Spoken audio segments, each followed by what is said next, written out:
വിദേശ ഫണ്ട് സ്വീകരിച്ച് കോൺഗ്രസും ചില മാധ്യമ പ്രവർത്തകരും രാജ്യത്ത് തെരഞ്ഞെടുപ്പ് അട്ടിമറിക്കാൻ ശ്രമിച്ചുവെന്ന് ബി.ജെ.പി.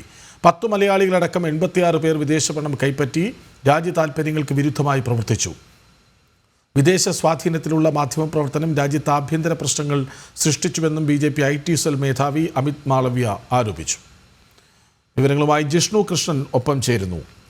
ജിഷ്ണു, വളരെ ഗുരുതരമായ ആരോപണങ്ങൾ. ഒന്ന്, രാജ്യത്തെ തെരഞ്ഞെടുപ്പ് അട്ടിമറിക്കാൻ വിദേശ ഫണ്ട് സ്വീകരിച്ചു എന്നതാണ്.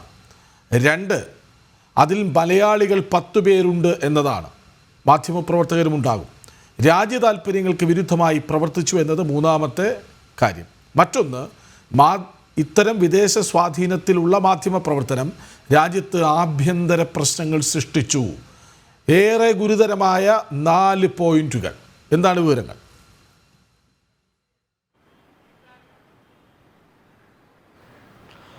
കൃഷ്ണരാജ്, രാജ്യത്തിനകത്ത് ചില മാധ്യമ പ്രവർത്തകരും ഒപ്പം രാഷ്ട്രീയ നേതാക്കളും കോൺഗ്രസ് ഉൾപ്പെടെയുള്ള രാഷ്ട്രീയ പ്രസ്ഥാനങ്ങൾ വിദേശ ഫണ്ട് സ്വീകരിച്ചുകൊണ്ട് വിദേശ രാജ്യങ്ങളുടെ താൽപ്പര്യങ്ങൾക്കനുസരിച്ച് പ്രവർത്തിച്ച് രാജ്യത്തിനകത്ത് ആഭ്യന്തര പ്രശ്നങ്ങൾ ഉണ്ടാക്കുന്നു എന്ന ആരോപണം നേരത്തെ തന്നെ അതിശക്തമായി ബി.ജെ.പി. മുൻപോട്ട് വെച്ചിരുന്നു. ആ ആരോപണങ്ങൾക്ക് കൂടുതൽ കരുത്തു പകരുന്നത്, അല്ലെങ്കിൽ ആ ആരോപണങ്ങൾ തെളിവാകുന്ന തരത്തിലുള്ള റിപ്പോർട്ടുകളും രേഖകളുമാണ് ഇപ്പോൾ പുറത്തു വന്നുകൊണ്ടിരിക്കുന്നത്. ഏറ്റവും ഒടുവിൽ അമേരിക്കയിൽ പ്രസിഡന്റായി ഡൊണാൾഡ് ട്രംപ് അധികാരമേറ്റ അതിനുശേഷം ട്രംപ് നടത്തിയിട്ടുള്ളൊരു ഏറ്റവും സുപ്രധാനമായി ഭാരതവുമായി ബന്ധപ്പെട്ട് നടത്തിയിട്ടുള്ളൊരു പ്രസ്താവന എന്നുള്ളത് തന്നെ ബാഹ്യശക്തികൾ ഇടപെട്ടുകൊണ്ട് ഭാരതത്തിൽ ഈ ഒരു തെരഞ്ഞെടുപ്പ് കാലത്ത് മറ്റൊരാളെ രാജ്യത്തിന്റെ നേതാവാക്കാനുള്ള ശ്രമം നടത്തി എന്ന പ്രസ്താവന ട്രംപ് നടത്തിയിരുന്നു. അതിന് പിറകെയാണ് ഇത്തരത്തിലുള്ള വിവരങ്ങളും രേഖകളും പുറത്തു വരുന്നത്. അതായത് യുഎസിന്റെ agency for international development USAID എന്ന സ്ഥാപനത്തിലൂടെയും വിവിധ രാജ്യങ്ങളിലെ മാധ്യമ പ്രവർത്തകർക്കും സ്ഥാപനങ്ങൾക്കും പണം ചിലവഴിച്ചിട്ടുണ്ട്. അതിൽ ഭാരതത്തെ സംബന്ധിച്ച് പരിശോധിക്കുമ്പോൾ ട്രംപ് അധികാരത്തിൽ വരുന്നതിന് മുൻപ് ഈ USAID വഴി ഭാരതത്തിലെ 86-ലധികം മാധ്യമ പ്രവർത്തകർക്കും രാഷ്ട്രീയ പ്രവർത്തകർക്കും സാമ്പത്തികമായി പണം ലഭിച്ചിട്ടുണ്ട്. മാധ്യമ പ്രവർത്തകർക്ക് നേരിട്ട് ലഭിക്കുന്ന സ്റ്റേറ്റ്മെന്റ് അല്ലെങ്കിൽ ഗ്രാന്റ് എന്നുള്ള രീതിയിലാണ് ഈ പണം ലഭിക്കുന്നതെങ്കിലും ആ സമയത്ത് USAID ശ്രമിച്ചത് ഈ മാധ്യമ പ്രവർത്തകരെ സ്വാധീനിച്ചുകൊണ്ട് രാജ്യത്ത് ഭാരതത്തിനകത്ത് ഭാരത വിരുദ്ധമായിട്ടുള്ള പ്രവർത്തനങ്ങൾ നടത്തുന്നതിനാണ് ശ്രമം നടന്നിട്ടുള്ളത്. അതുകൊണ്ട് തന്നെ ട്രംപിന്റെ പ്രസ്താവനയ്ക്ക് പിറകെ ഇതുമായി ബന്ധപ്പെട്ട കൂടുതൽ രേഖകൾ പുറത്തു വന്നു. നിലവിൽ നമുക്ക് മനസ്സിലാക്കാൻ സാധിക്കുന്നത് USAIDയുടെ പ്രവർത്തനങ്ങൾ സംബന്ധിച്ച് അതിന് വിലക്ക് അല്ലെങ്കിൽ അതിനൊരു കർശനമായ നിയന്ത്രണവും പരിശോധനയും നിലവിൽ അമേരിക്ക കൊണ്ടുവന്നിട്ടുണ്ട്. അതിന്റെ പ്രവർത്തനങ്ങൾ തുടരുകയാണ്. ഒപ്പം രാജ്യത്തിനകത്ത് ഇപ്പോൾ കൃഷ്ണരാജ് ചൂണ്ടിക്കാട്ടിയതുപോലെ ഇത്തരത്തിൽ വിദേശ പണം സ്വീകരിച്ചുകൊണ്ട് കഴിഞ്ഞ തെരഞ്ഞെടുപ്പ് സമയത്ത് തെരഞ്ഞെടുപ്പ് നടപടികൾ അട്ടിമറിക്കുന്നതിന് ജനഹിതം അട്ടിമറിക്കുന്നതിനുള്ള വലിയ ശ്രമം നടന്നു. അതിൽ മാധ്യമ പ്രവർത്തകരും പങ്കാളികളായി. 86 മാധ്യമ പ്രവർത്തകർക്ക് നേരിട്ട് പണം ലഭിച്ചു. അതിൽ 10 പേർ മലയാളികളാണ്. ഇത്തരം മാധ്യമ പ്രവർത്തകരുടെ ഇടപെടലുകൾ, വിദേശ പണം സ്വീകരിച്ചുകൊണ്ട് വിദേശ സ്വാധീനത്തിൽ പ്രവർത്തിക്കുന്ന മാധ്യമ പ്രവർത്തകർ നടത്തുന്ന ഇടപെടലുകൾ രാജ്യത്തിനകത്ത് ആഭ്യന്തര പ്രശ്നങ്ങൾ ഉണ്ടാക്കി എന്ന ആരോപണമാണ്, ഗുരുതരമായ ആരോപണമാണ് ഇപ്പോൾ ബി.ജെ.പി. മുൻപോട്ട് വയ്ക്കുന്നത്. ഇക്കാര്യങ്ങളെല്ലാം നിലവിൽ പുറത്തു വന്നിട്ടുള്ള ഇന്റർനാഷണൽ മീഡിയാസ് പുറത്തുവിട്ടിട്ടുള്ള രേഖകൾ ഉദ്ധരിച്ചുകൊണ്ടാണ് ബി.ജെ.പിയുടെ ഭാഗത്തുനിന്ന് ശക്തമായ ഇത്തരം ആരോപണങ്ങൾ മുൻപോട്ട് വെച്ചിട്ടുള്ളത്. നേരത്തെയും സമാനമായ വിമർശനങ്ങളും ആരോപണങ്ങളും ബി.ജെ.പി. മുൻപോട്ട് വെച്ചിരുന്നു. ഒപ്പം ഈ ഒരു വേളയിൽ തന്നെ പുറത്തു വന്നിട്ടുള്ള മറ്റൊരു ഗുരുതരമായ റിപ്പോർട്ട് എന്നുള്ളത് 2012 അതായത്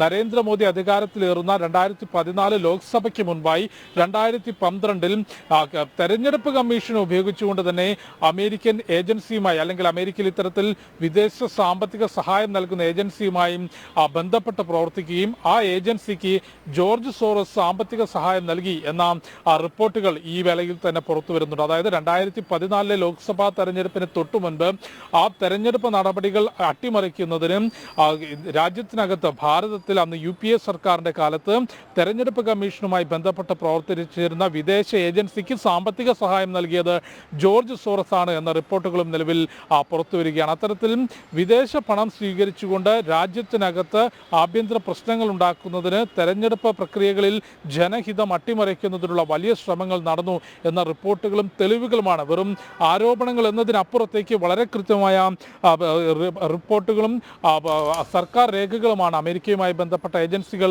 പണം ചെലവഴിച്ചതുമായി ബന്ധപ്പെട്ട റിപ്പോർട്ടുകളാണ് പുറത്തു വന്നിട്ടുള്ളത്. വിവിധ രാജ്യങ്ങളിലെ മാധ്യമങ്ങളെ നിയന്ത്രിക്കുന്നതിന് മാത്രം കഴിഞ്ഞ കാലത്ത് US സർക്കാർ $472.6 ദശലക്ഷം ചിലവഴിച്ചു എന്നുള്ളതാണ് കണക്കുകൾ വ്യക്തമാക്കുന്നത്. അതിൽ ഭാരതത്തെ സംബന്ധിച്ച് നമുക്കറിയാം, അമേരിക്ക, ചൈന അച്ചുതണ്ടിനപ്പുറത്തേക്കും നിലവിലെ കാലഘട്ടത്തിൽ മുഴുവൻ ലോകരാഷ്ട്രങ്ങളും അംഗീകരിക്കപ്പെടുന്നൊരു ശക്തിയായിക്കൊണ്ട്, ഒരു സാമ്പത്തിക സൈനിക ശക്തിയായി മാറുമ്പോൾ ഭാരതത്തിനകത്ത് പ്രശ്നങ്ങൾ സൃഷ്ടിക്കുക എന്നുള്ളത് നേരത്തെ അമേരിക്കയെ സംബന്ധിച്ച് പോലും ശ്രമിച്ചിരുന്ന കാര്യമാണ്. ട്രംപ് അധികാരത്തിൽ വരുന്നതിന് മുൻപ് അത്തരത്തിൽ USAID വഴിയും രാജ്യത്തിനകത്ത് ഭാരതത്തിൽ മാധ്യമപ്രവർത്തകർക്കും രാഷ്ട്രീയ നേതാക്കൾക്കും പണം ലഭിച്ചു. ഇത്തരത്തിൽ പണം ലഭിച്ചുകൊണ്ട് വിദേശ സ്വാധീനത്തിൽ പ്രവർത്തിച്ചവരുടെ ഇടപെടലുകൾ ഭാരതത്തിനകത്ത് ആഭ്യന്തര പ്രശ്നങ്ങൾ ഉണ്ടാക്കിയെന്ന ആരോപണങ്ങളാണ് പുറത്തു വന്നിട്ടുള്ളത്. ഈ വിഷയവുമായി ബന്ധപ്പെട്ട് ഇതിൻ്റെ കൂടുതൽ രേഖകൾ പുറത്തു വരുന്ന മുറയ്ക്കും മറ്റ് നിയമ നടപടികളിലേക്ക് പോലും രാജ്യം കടക്കാനുള്ള സാധ്യതകൾ ഉണ്ടാകുമെന്നാണ് മനസ്സിലാക്കുന്നത്. നിലവിൽ പുറത്തു വന്നിട്ടുള്ള റിപ്പോർട്ടുകളും